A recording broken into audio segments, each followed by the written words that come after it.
खेलों के मैदान में शामिल करते हुए आपको बताएं कि एशियन क्रिकेट काउंसिल का ढाका में इजलास 24 जुलाई को शेड्यूल। पाकिस्तान दुश्मनी में भारत के हमेशा की तरह ऊंचे हटकंडे। ACC के रुकन ममालिक पर दबाव के साथ इजलास में शिरकत न करने की सूरत में पुरकशिश ऑफर्स की भी भरमार कर दी।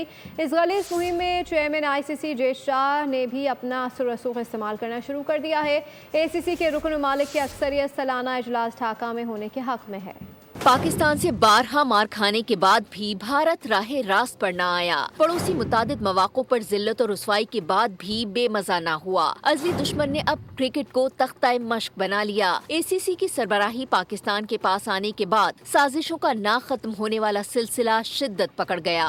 भारतीय क्रिकेट बोर्ड ने एशियन क्रिकेट काउंसिल के अरकान को शीशे में उतारने के लिए IPL को बारगेनिंग चिप बना लिया। प्लेयर्स को पैसे की चमक का शिकार करने की भोंडी कोशिश, पुरकशिश मुआहिदों से उनको शीशे में उतारने का हरबा भी कारगर साबित न हुआ। हमेशा की तरह जिल्लत भारत का मुकद्दर। एशियन क्रिकेट काउंसिल के रुकन ममालिक की अक्सरियत सालाना इजलास ढाका में होने के हक में है।